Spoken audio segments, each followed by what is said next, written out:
doom of Valyria shattered the greatest empire the world had ever known. But from its ashes, one house survived, the Targaryens of Dragonstone. For more than a century they looked east, trading with Essos, their dragons seldom seen. But in the year 2 BC that changed.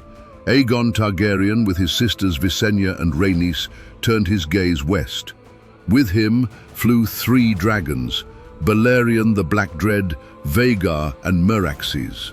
With them he would conquer Westeros and forge the Iron Throne. Aegon was born on Dragonstone in 27 BC, the son of Lord Aegon Targaryen and Lady Valena Valerian. He wed both his sisters, as Valyrian custom demanded. Of the 5 dragons that had escaped the doom with Enar the Exile, only Balerion still lived, colossal and terrible. On Dragonstone hatched 2 more, Vhagar and Meraxes. Together the siblings prepared for conquest. In 2 BC, Aegon struck. He landed at the mouth of the Blackwater Rush, on 3 hills that would one day become King's Landing. There, his men built Aegon Fort, a wooden palisade, and raised banners. From this beachhead, Aegon declared himself King of Westeros, claiming dominion over all 7 kingdoms. Not all agreed. The kings of Harrenhal, the Reach, the Rock, the Stormlands and the Vale each raised armies to oppose him.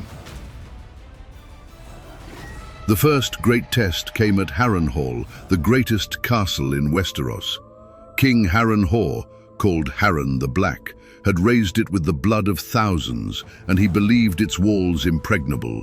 But walls cannot stop dragonfire. Balerion's black flame melted stone and set Harrenhal ablaze. Harren and his sons perished in its towers. The river lords rose against the Ironborn and bent the knee to Aegon. To the south, King Mern of the Reach and King Loren Lannister of the Rock joined forces. Their combined host of 55,000 men marched to crush the Targaryens. Aegon, with only half their number, met them in the Reach. There, for the first and only time, all 3 dragons flew together in battle. It was called the Field of Fire. 4,000 men burned alive, another 1,000 perished by sword and spear.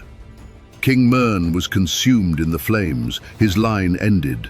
King Loren survived and yielded. Aegon spared him, confirming him as Lord of Casterly Rock and Warden of the West. To rule the Reach, he raised up House Tyrell, stewards of Highgarden, who had surrendered without blood. To the north marched King Torrhen Stark, leading 30,000 men across the neck. But when he reached the Trident, he found a host larger than his own, with dragons circling above. His scouts had seen the ruins of Harrenhal, the charred earth of the Field of Fire. Torrhen's bastard brother Brandon Snow offered to sneak into camp by night to slay the dragons, but Torrhen chose wisdom over valor. Crossing the Trident, he knelt before Aegon, laying down his crown. From that day he was called the King Who Knelt, though no Northman burned that day, and the Starks kept Winterfell as Lords of the North. In the Vale, Queen Visenya flew Vhagar to the Eyrie. There she found the boy king Ronal Arryn and his mother, Lady Shara. No battle was fought. Instead, young Ronal begged to fly the dragon. After 3 circuits of the mountain skies, Lady Shara surrendered the falcon crown. The Vale was won without blood. Only Dorne resisted. Rhaenys and Meraxes flew to Sunspear, but the Dornish would not fight in open field. They retreated into deserts and mountains, striking only with guerrilla tactics. For generations after, Dorne would remain unconquered. Meanwhile, Aegon turned south to Old Town, seat of the faith. The High Septon anointed him with the 7 oils in the Starry Sept, crowning him king of Westeros. From that day, time itself was measured by his conquest, BC and AC, before conquest and after conquest. To mark his rule, Aegon commanded the swords of his enemies gathered. From the blades of kings and lords who had opposed him, the Iron Throne was forged, twisted and jagged, a seat of power and terror. Upon it, Aegon ruled with his sisters at his side. Thus was Westeros forged into one realm, not by pact or marriage, but by fire and blood. 6 kingdoms bent the knee, only Dorne stood apart, defiant until much later. But the conquest was complete enough, and the Iron Throne stood. In the next episode, we follow the reign of Aegon the Conqueror, his wars, his laws, and how he shaped the realm he had won.